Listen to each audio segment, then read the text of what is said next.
peres. Apa sih?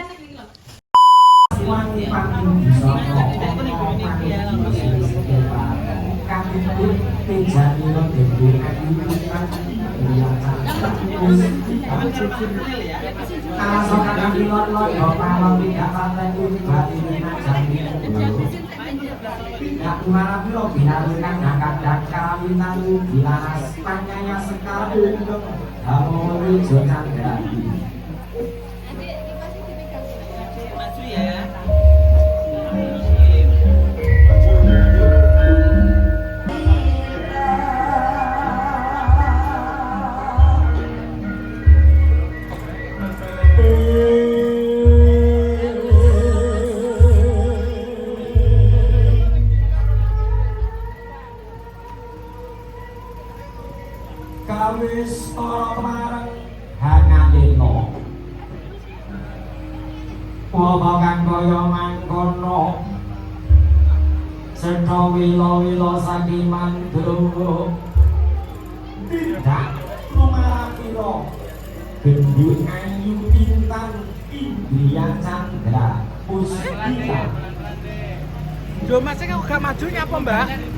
Hati sampeyan go busana sesuai dengan kamonco warano go busana iki mangke menggah kadang-kadang manuhara muari gojrene rasa wonten dene kemarin sawetawis kawis para mancorong tejane panyayang lho kencana hilangkan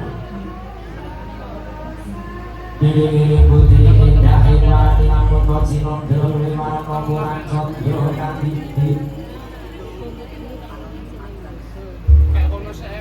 kadidit kemarin kawis koro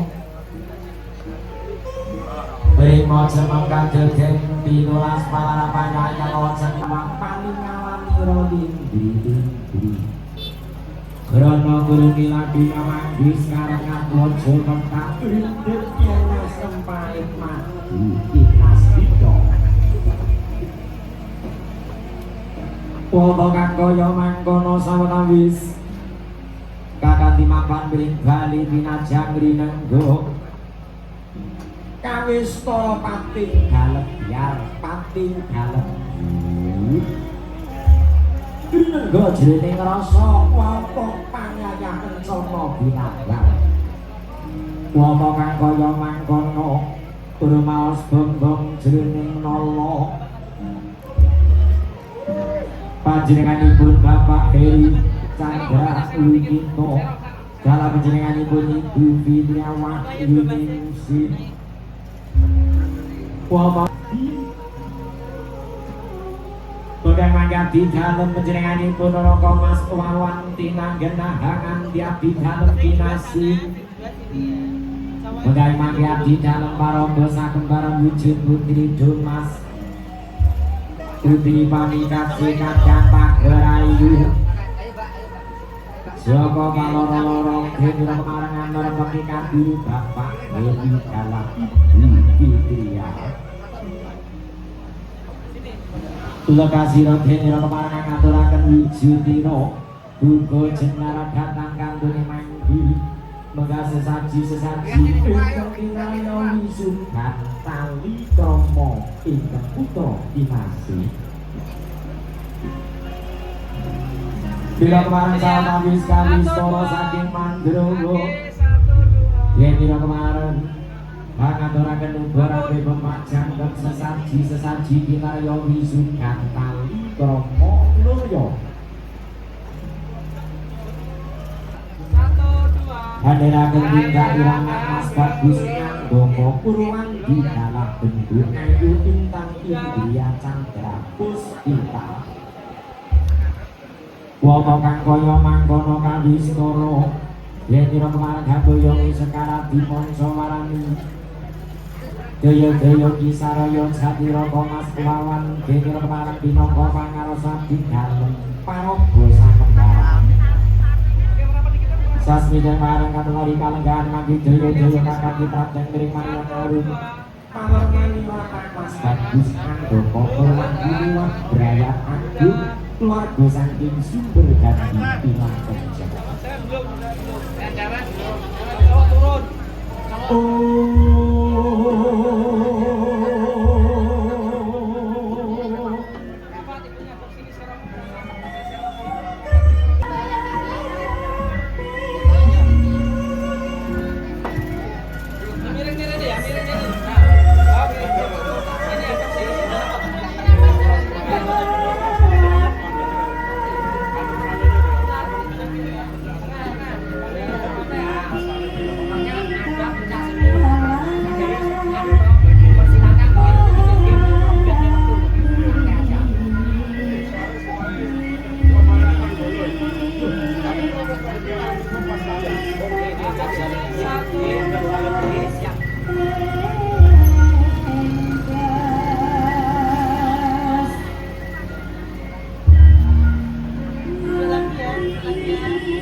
Satoko kanthi kudus karangaju jiwa manten rugi gendul ayu lintang tinggi sabda pusmina ugi musiman binaya uji dina sekarang Dipersani to. yo kanggo jiwa dari jaya dari pomo kang kaya mangkono yen kemarin tindak lon-lon boko alon kabite minangka pangarso saraya jati rama mas lan manep dening malira sayang dibeneran beruntung dina tepi yen ira kemarin tindak kawis para titahe diwe simpan janji asa singgih bagus andoko pur padi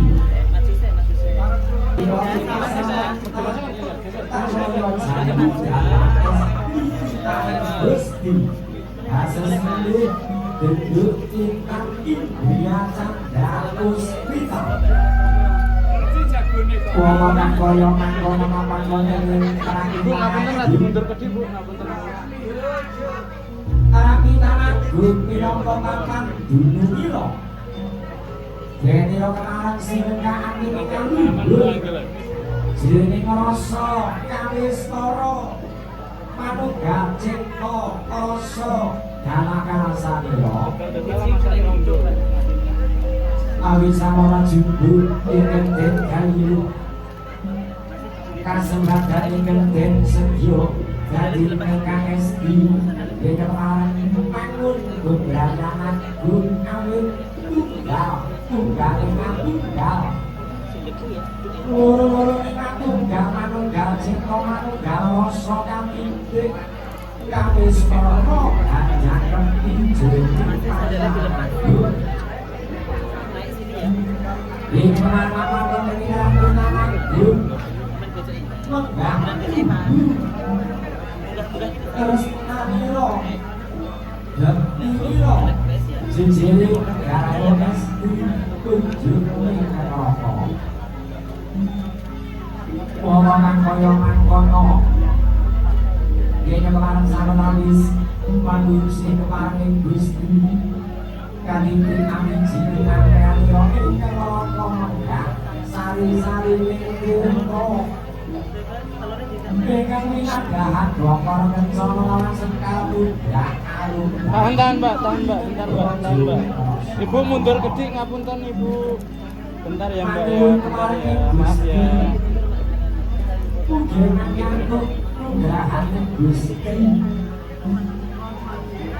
Kulkinane kembang kamulyan kembang kanugrahan kanthi mandi hayu rahayu nispala kuwanan katentreman kalungkungan dene marmandur bebrayanan gun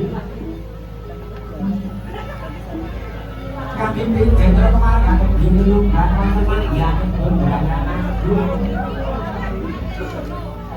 anak mas bagus agama pulang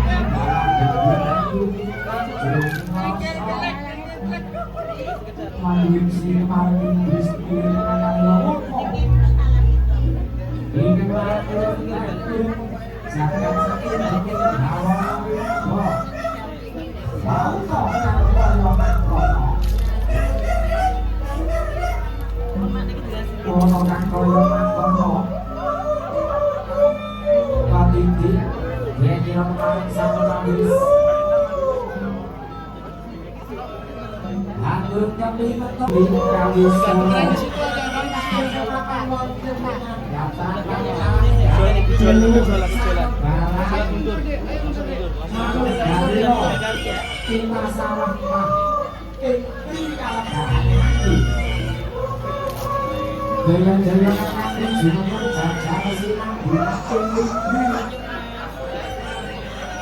Lihat depan Mas.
Alhamdulillah sapopo kanthi lulus RHSJ Kadidi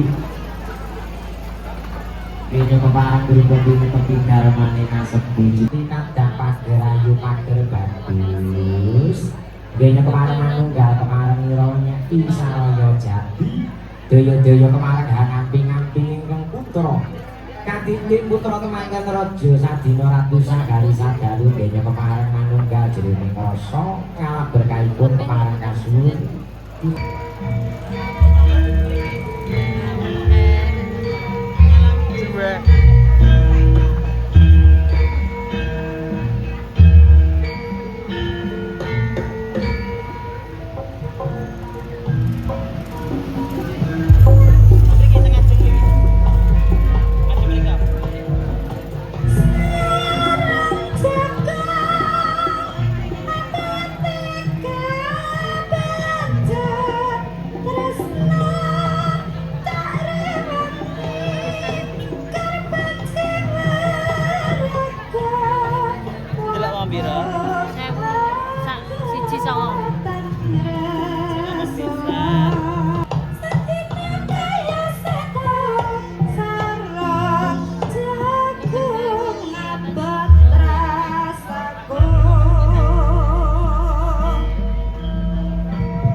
Alhamdulillah sapopo kanthi lulus RHSJ Kadidi nggih keparang nderekaken tindak rawuhipun pipisan sutresna panjenenganipun Bapak Sidi sekalian Ibu Kadidi nggih keparang manunggal jroning rasa nggih keparang ngrenggani ingkang putra kinasih nggih keparang kabiyu paraga ing kalenggahaning mangke Kadidi denira keparang mangkun bebrayan agung sagunging para tamu Bapak Ibu nggihipun kepareng sawetawis pinarak lelenggahan monggo kaskecakno kanthi maradu mardikanipun pengganti yen kalenggahan siang mangke nggih kepareng pinarak seditsa bring dampar kencana linenggo sinubya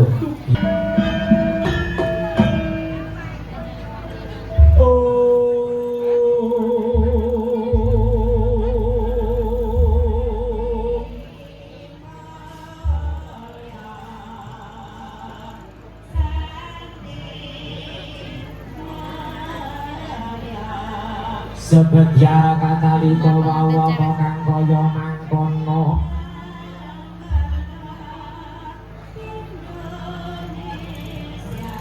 kawis para tanggaping sasmita pakrengga busana paniti kedung busana saking manuhara muari nenggo jroning rasa katitik nggih kepareng paring sasmita mulya genduk ayu intan Indriya Chandra Puspita jejering karwa mugi kepareng paduka ora ngayomi jiwa raga kula Kakang Mas lahir tuwuh sing kados anggen kala tuhu dipun paduka Kakang Mas wonten kang kaya mangkono satata dene kepareng ngaturaken sungkem dadi mira katurunjuk ingkang raka Noyo kawis kara katitik dene kepareng lolos punang diwuh ingkang pinangka sifat tiyang delira ingkang raka wonten kang kaya mangkono sawetawis ingkang pinangka sifat tiyang delira ingkang raka kawijipun nang diwuh linama sawetawis daya-daya kepareng ingkang raka kaderekaken ora balon-lon bokoan lon wau kang kaya mangkono hangika padha tindak lumaratira jroning rasa boten nilar ing tapa kanthi menggah taksila jejeringan aja putra kunjuk mring sudarma kekalihira wama kang kaya mangkono nggih kemareng abiyantara tumungkul hamari kelu sampun juga kemareng tepi nggih nira kemareng mangun bebrayang agung duh Kanjeng Ibu nyuwun donga pangestu paduka Kanjeng Ibu ingkang putra mojo dinasih rumaosi kathah ing kalepatan kula Kanjeng Ibu mugi kepareng paduka saketa nganandi sowan kula boten langkung sungkem kula mugi kunjuk inggih semanten ugi kula ingkang putra kinasih ingkang kepareng abiyantara kembang telenging wadaya kang kemareng masa jangkah awit samono ngedhawuhipun Gusti kang suraosipun ridho ilahi ta'ala biridhoi biru walidaini ingkang manggudak ges manggukarep yang Gusti nggelar jagat datang kemareng anggrindani payunira ingkang putra bila kemareng romo kang kaya mangkono sartawis nggih kemareng abiyantara kembang-kembang jroning kala nggih kemareng paminta mugrahaning Gusti lumantar pepadhanira ingkang rama pepadhanira ingkang ibu katitik Denira kemareng amrompeki pepadhanira Bapak Heli dalah Ibu Fitria ing rikalengahaning mati satata apa kang kaya mangkono nggih kemareng sawetawis ngabiyantara amrompeki pepadhanira Bapak Heli dalah Ibu Fitria daya-daya kemareng sawetawis amarpeki pepadhanira Bapak Sidi dalah Ibu Purwati mauta kang kaya mangkono lon-lon bapa alon denira kemareng sawetawis ngabiyantara tumungkul duh Kanjeng Rama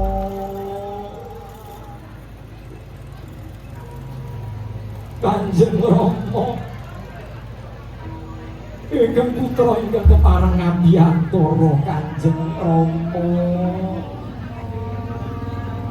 sungkem kula mugi kunjuk wonten sangandhaping pepadha paduka Kanjeng Rama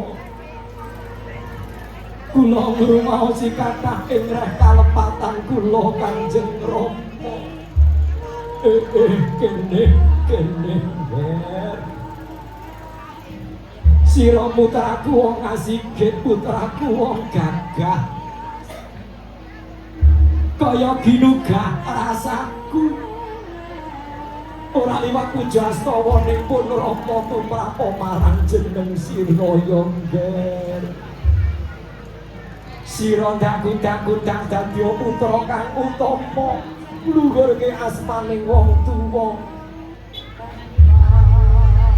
paweling kaja ninggal suba sita-tata krama Yongger urung kepono tetep anggon ira minangka jejering garwa kampung Yongger kasinggihan dawuh Paduka Kanjeng Ibu nyuwun donga pangestu Paduka Kanjeng Ibu iya kene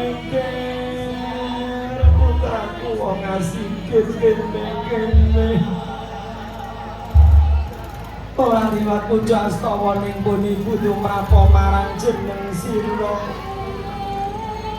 ndak kadang-kadang jeneng sira anggonira mangun bebrayan agung tansah nemahi bagya mulya kanthi kebak katentreman karukunan Yongger kadidik wata kang kaya mangkono rinanggul kembang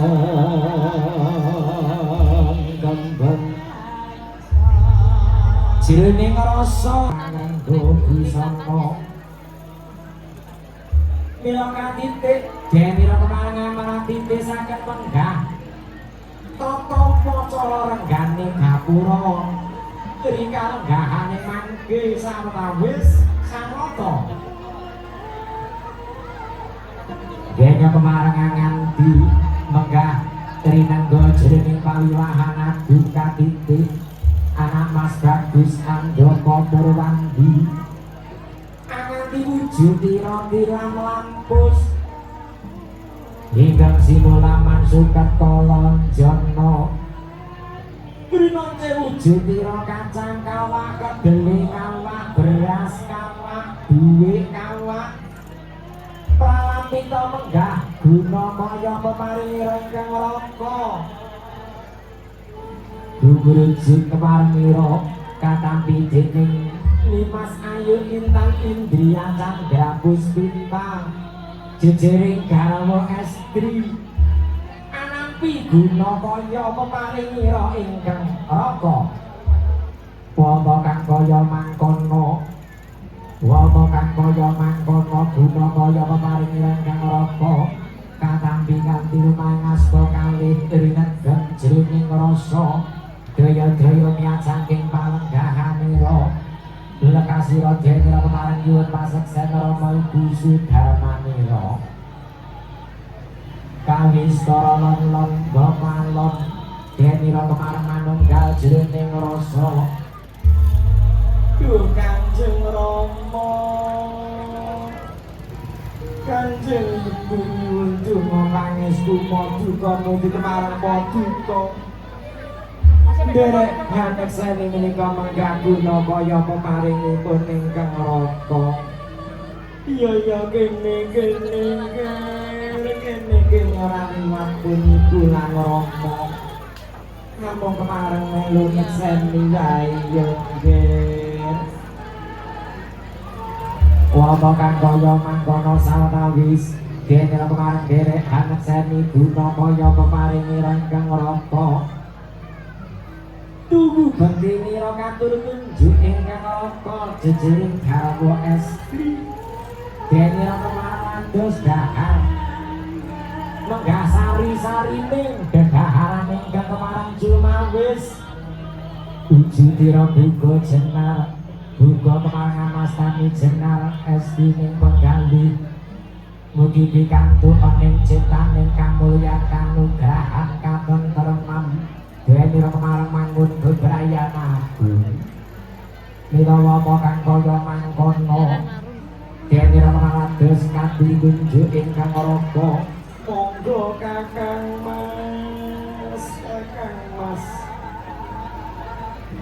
satapa kemarang mangke dalem latur sidhahara Kakang Mas kanthi memuji kunjuk Berkasaning Gusti mugi tansah kebak kamulyan kebak kanugrahan Satu lanjut keparang mangun budrayan iki wong semono gedene tresnamu marang pun kakang bektimu marang pun kakang katitik jeneng sira keparati dahar marang pun kakang wong ayu apa kang kaya mangkono katitik sineksenan para punden sadune para tamu dene marang mungkil sedya ngari kalenggahan manggi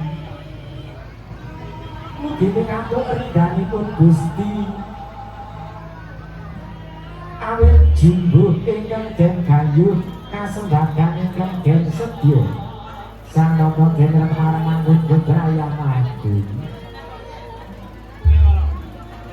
wata kang kaya mangkono kawistara manunggal jroning rasa pinangka jangkep piramangga sari-sari ning tirta ingkang kebak rasa ingkang mawa cahya wauta kang kaya mangkono wata kang kaya mangkono pinangka jangkep pira jenera kemarin ngedapi dahar sang nata kalenggahan manggi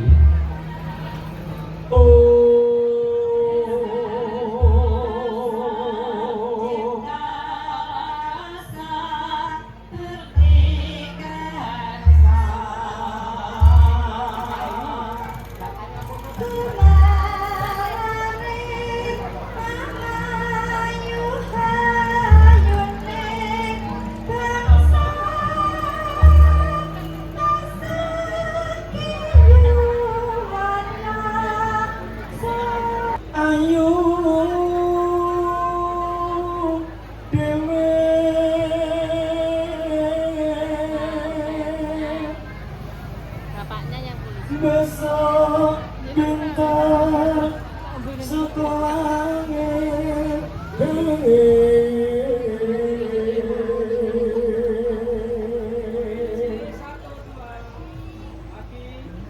yang wes bisa nyambut Saurono Bunda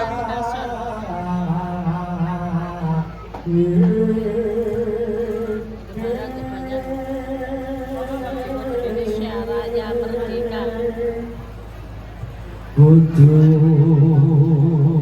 melaku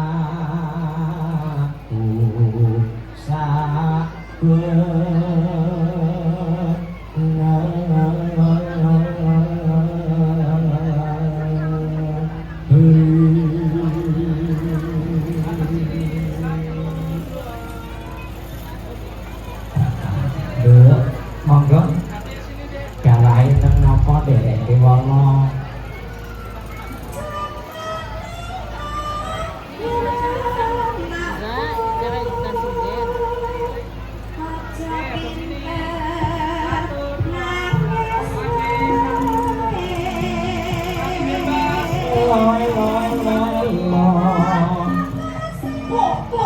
Yes. Iya, bapaknya yang perempuan.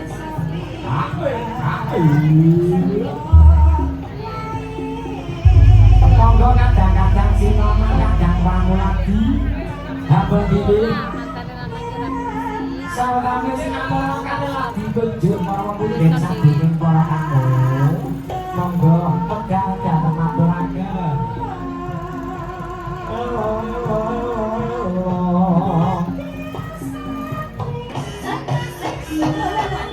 oh ya was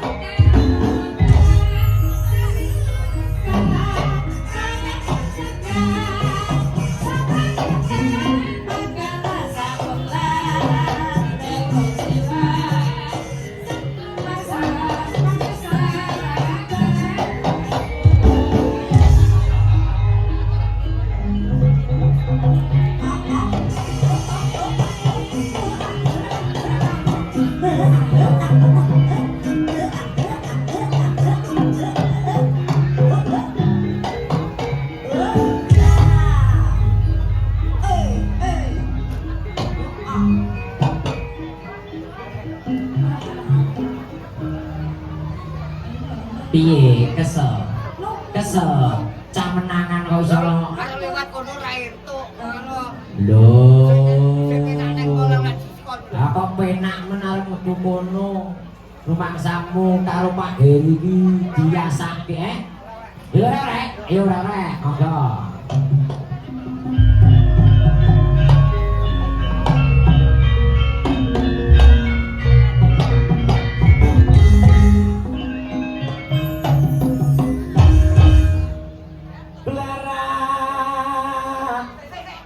Nyapa.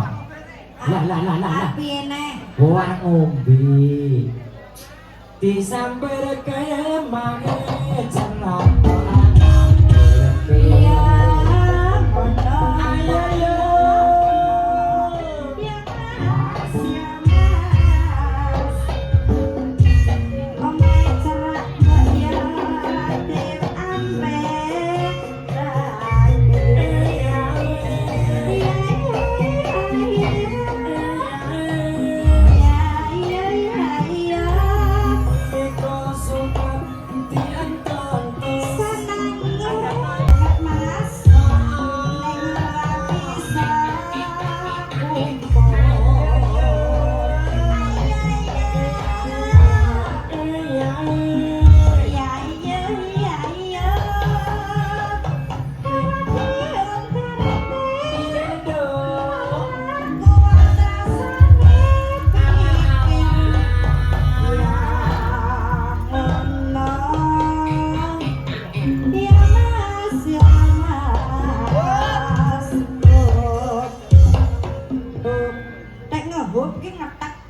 Kowe iki mbok yo nek ngendhek iki yo nganggo Subasita Tata Krama. Lah iso. Aku nek ngendek gare to.